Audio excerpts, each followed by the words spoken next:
Shalom, damai di hati, salam sejahtera buat kita semua. Tentu saat ini kita sangat bersyukur kepada Tuhan, sebab oleh anugerah Tuhan, kita boleh tiba pada hari yang baru, hari yang ke-9 di bulan Februari tahun 2023 ini. Dan tatkala kita hendak mengawali segala aktivitas kita di hari ini, maka mari saya mengajak kita semua untuk memasuki hadirat Tuhan, untuk berdoa dan sejenak memikirkan kebenaran firman Tuhan. Nah, sebelum kita membaca dan memikirkan kebenaran firman Tuhan, mari kita satu di dalam doa. Ya Tuhan, kami sungguh bersyukur atas semua kasih-Mu dalam kehidupan kami. Kami berterima kasih Engkau jaga pelihara kami dalam peristirahatan kami di malam yang sudah berlalu, dan bangun di pagi ini dengan tubuh sehat kuat baru. Kami hendak memulaikan segala aktivitas kami di hari ini. Namun kami rindu sekali untuk ada di dalam hadirat Tuhan, supaya hadirat Tuhan yang kendalikan hidup kami, kebenaran firman Tuhan yang mengisi kami, agar supaya ada kekuatan dan bahkan kekuatan yang mengarahkan kami dalam bekerja, dalam beraktivitas. Dan oleh sebab itu kami memohon, kiranya Roh Kudus menolong kami dalam memikirkan firman Tuhan, supaya kami dapat memahaminya, dan kami terus membangun kehidupan berdasarkan apa kata Tuhan. Dijauhkan daripada kami untuk membangun hidup berdasarkan apa kata dunia, berdasarkan apa kata manusia, tetapi membangun hidup kami, persepsi-persepsi kami sungguh hanya berdasarkan apa kata Tuhan sendiri. Berfirmanlah Tuhan, kami menyambutnya. Di dalam nama Tuhan Yesus kami berdoa. Amin. Saudara-saudara, mari kita untuk membaca firman Tuhan yang hari ini akan melanjutkan dari Yohanes pasal 15, yaitu untuk hari ini kita akan baca khusus ayat 6. Yohanes pasal 15 ayatnya yang ke-6. Saya bacakan demikian firman Tuhan. Barang siapa tidak tinggal di dalam aku, ia dibuang keluar seperti ranting dan menjadi kering, kemudian dikumpulkan orang dan dicampakkan ke dalam api, lalu dibakar. Saudara-saudara, Bapak, Ibu, teman, sahabat sekalian yang ada di rumah atau di mana saja. Tentu sebagai manusia kita menginginkan sekali supaya hidup kita ini berarti, supaya hidup kita ini berguna, dan bahkan supaya hidup kita ini memiliki purpose, memiliki tujuan. Hidup yang memiliki tujuan itu adalah hidup yang bermakna. Dan oleh sebab itu, maka kita sudah mempelajari pada beberapa hari yang lalu di sepanjang minggu ini, bahwa hidup yang memiliki purpose dan kemudian menghasilkan buah-buah itu adalah hidup yang tinggal di dalam Yesus. Nah, saat ini ayat 6 ini memberikan kepada kita sebuah gambaran tentang keadaan hidup itu yang jika dijalani di luar Kristus itu seperti apa. Nah, dikatakan bahwa hidup yang dijalani di luar dari Kristus itu diibaratkan, dikiaskan seperti ranting yang kering lalu dibakar. Artinya apa? Ketika kita jalani hidup ini terlepas dari Kristus, kita berjalan di luar Kristus, saudara-saudara, hidup kita ini menjadi seperti sampah. Menjadi sampah itu berarti apa? Menjadi sampah berarti menjadi hidup yang tidak berguna, hidup yang tidak bermanfaat, hidup yang tidak ada artinya, hidup yang tidak memiliki purpose, hidup yang tidak memiliki tujuan.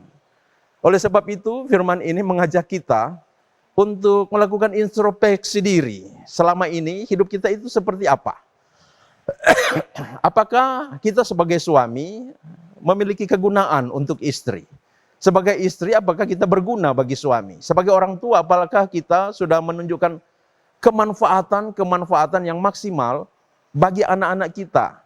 Sebagai anak-anak, apakah kita itu memiliki kegunaan bagi orang tua? Nah, ini perlu untuk kita periksa apakah ada di dalam diri kita satu kemanfaatan hidup bagi orang-orang lain.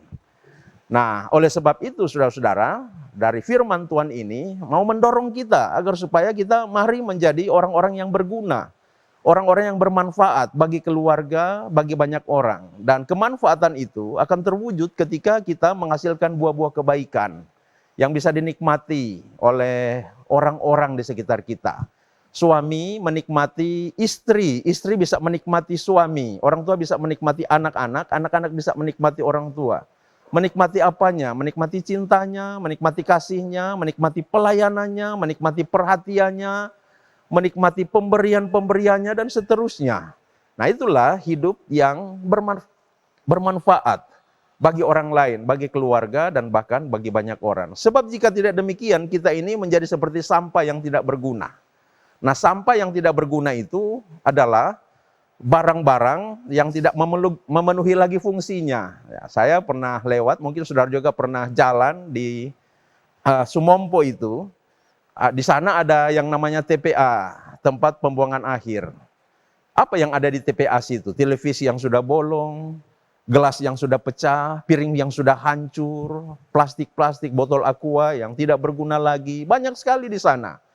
Itulah barang-barang yang tidak lagi memiliki fungsi, yang tidak bisa lagi memberikan peran. Nah, kalau dalam hidup ini kita tidak bisa memberi peran lagi, berfungsi lagi, menghasilkan buah, maka kita ini oleh firman Tuhan dikatakan seperti sampah. Apalagi yang mau dikatakan kalau sebuah ranting itu menjadi kering lalu dibakar. Bukankah itu adalah sampah? Berarti hidup kita ini tidak berguna. Karena itu, mari di awal hari ini kita memikirkan bagaimana hidup kita ini makin hari makin berguna bagi banyak orang, bagi keluarga, bagi gereja, bagi masyarakat, dan bahkan dimanapun kita pergi dan berada, di mana kita berkiprah itu kita berguna, saudara-saudara. Yang kedua, hidup yang dijalani di luar Yesus itu, hidup yang berjalan tanpa Kristus itu adalah bagaikan ranting kering. Artinya bahwa hidup yang hampa, hidup yang kosong, hidup yang tidak memiliki pengharapan lagi. Dalam hidup ini kita tidak luput dari banyak sekali tantangan, cobaan, ujian, kesulitan-kesulitan, masalah-masalah, saudara-saudara. Dan jika kita ada di luar Kristus, maka segala kesulitan, persoalan masalah ini bisa membuat kita menjadi orang yang tidak punya pengharapan, yang kering, yang tidak bisa lagi kita jalani dengan satu purpose, dengan satu tujuan. Maka hidup seperti ini adalah hidup yang dikatakan mati, tetapi tidak mati, mati tetapi juga tidak hidup. Apa artinya hidup seperti ini? Tetapi kalau kita mau tinggal di dalam Kristus, maka kita akan menjadi ranting yang menghasilkan buah, dan karena itu memiliki nilai guna dan memiliki tujuan dalam kehidupan kita. Nah, di dalam Kristus itu, meskipun ranting ini, dia akan menghadapi rupa-rupa badai, angin kencang. Kalau di Palestina itu tidak jarang ada salju juga. Akan tetapi kalau dia tinggal di dalam Kristus, maka akan selalu ada kehidupan yang mengalir pada ranting ini, membuat ranting ini tetap hidup. Jadi meski kita banyak pergumulan, banyak tantangan, menghadapi kesulitan-kesulitan yang besar, saudara-saudara, asalkan kita tetap jalani hidup ini di dalam Kristus, kita tidak akan kehilangan pengharapan. Kita akan tetap hidup, kita akan tetap kokoh, kita akan tetap kuat, dan Tuhan akan menolong kita, memberikan anugerahnya, agar supaya kita menjadi orang-orang yang berkemenangan dalam hidup kita. Saudara-saudara, di samping saya ini ada piala-piala kemenangan yang diraih oleh Jemaat Gemim Bukit Muria Tikala Baru. Piala ini adalah lambang dari sebuah kesuksesan, dari sebuah kemenangan. Dan kemenangan itu diraih dengan cara yang tidak mudah. Perlu proses exercise yang tekun, proses latihan yang banyak, dan tidak mengenal lelah, harus ada disiplinnya.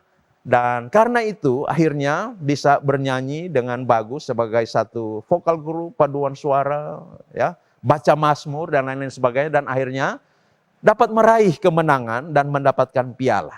Demikian juga dengan hidup kita. Kalau kita terus tinggal di dalam Kristus, percaya kepadanya, tinggal dalam firman-Nya, tinggal dalam kasih-Nya, ada kehidupannya yang mengalir dalam hidup kita, yang membuat kita kuat, kokoh, hidup, dan dapat mengalahkan setiap tantangan pergumulan yang datang dalam kehidupan kita, sehingga kita menjadi orang-orang yang berkemenangan. Terpujilah Kristus. Amin. Mari kita berdoa. Bapa, kami bersyukur buat firman yang sudah Engkau perkatakan kepada kami. Kiranya Roh Kudus menolong kami supaya kami selalu membangun kehidupan kami dengan berdasarkan firman Tuhan. Agar supaya kami menjadi kokoh, menjadi kuat. Tantangan, pergumulan, kesulitan apapun yang kami hadapi, kami akan menjadi pemenangnya karena kami tinggal dalam Kristus. Ini sudah menjadi sebuah prinsip kebenaran dalam Alkitab. Dan karena itu, tanamkan dalam pikiran kami dan tolong kami untuk mewujudkannya dalam kehidupan kami Tuhan. Tolonglah juga kami agar supaya jangan hidup kami ini kami sia-siakan dengan berbagai hal yang tidak berguna. Dengan minuman keras, mabuk-mabukan, narkoba, seks bebas, dan hal-hal lain. Menyia-nyiakan berkat-berkat Tuhan melalui korupsi, kolusi, nepotisme, dan bahkan melalui berbagai hal yang bertentangan dengan kehendak Tuhan yang akhirnya hidup kami ini menjadi hancur, sia-sia, tidak berguna, tidak bermanfaat bagi orang-orang yang lain, dan bahkan tidak mendatangkan kemuliaan bagi Tuhan. Kiranya Tuhan tuntun pimpin kami untuk selalu tinggal dalam Kristus, tinggal dalam kasih-Nya, tinggal di dalam firman-Nya. Supaya dengan demikian kami dapat menghasilkan buah-buah kebenaran, buah-buah kebaikan, dan mewujudkan sebuah kehidupan yang berguna. Berguna di dalam keluarga, berguna dalam gereja, berguna dalam masyarakat, berguna dimanapun kami pergi dan berada. Terpuji nama-Mu Tuhan untuk firman-Mu. Kami serahkan semua keberadaan dan aktivitas kehidupan kami di sepanjang hari tanggal 9 Februari tahun 2023 ini ke dalam tangan Tuhan. Kami sangat membutuhkan anugerah Tuhan, sebab jika di luar Tuhan kami bisa saja jatuh, kami bisa saja hancur. Kami sadar siapa kami, manusia yang terbatas ini. Dan karena itu selalu membutuhkan penyertaan Tuhan. Sertai kami Tuhan, beri hikmat, kekuatan, kemampuan bagi kami untuk bekerja. Dan mampukan kami bekerja bukan hanya untuk manusia, tetapi terutama bekerja untuk Tuhan. Dan karena itu bekerja berdasarkan prinsip-prinsip kebenaran firman Tuhan, sehingga nama Tuhan dimuliakan. Tuhan lingkupi kehidupan keluarga kami masing-masing, tudungi dengan kuasa darah Yesus. Jauhkan dari segala macam mara bahaya, malapetaka, celaka, sakit, penyakit. Jauhkan dari segala kemalangan, kesia-siaan. Jauhkan Tuhan. Kiranya dalam Tuhan kami sehat, kuat, aman, baik-baik terus. Dan kami boleh beraktivitas secara leluasa, lancar. Dan Tuhan tolong kami supaya dalam hidup ini kami selalu memikirkan bagaimana kami dapat memuliakan Tuhan. Terima kasih Tuhan. Terpujilah nama-Mu. Ini doa kami yang kami naikkan hanya di dalam nama Tuhan Yesus, yang adalah Tuhan dan Juru Selamat kami yang hidup. Haleluya. Amin. Demikian, kita sudah masuk dalam hadirat Tuhan, tapi bukan berarti kita akan keluar lagi dari hadirat Tuhan. Kita berharap hadirat Tuhan terus menyertai kita di sepanjang hari ini dalam segala aktivitas kita. Dan sebelum saya mengakhiri akan program ini, atas nama Badan Pekerja Majelis Jemaat Gemim Bukit Moria Tikalabaru mengucapkan pertama-tama selamat ulang tahun kepada semua warga Jemaat Gemim Bukit Moria Tikalabaru yang berhari ulang tahun pada hari ini, 9 Februari tahun 2023. Juga selamat ulang tahun pernikahan bagi keluarga-keluarga yang berhari ulang tahun pada hari ini.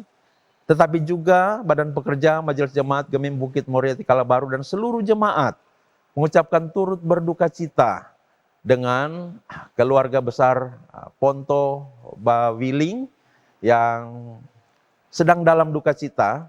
Sebentar ada pada pemakaman, oleh karena Tuhan sudah memanggil pulang mendahului kita semua Bapak Timothy Ponto pada usianya yang ke-46 tahun. Kiranya yang berhari ulang tahun terus dipelihara Tuhan dan anugerah Tuhan dianugerahkan berlimpah bagi setiap mereka yang diberkati dengan ketambahan usia pribadi dan pernikahan.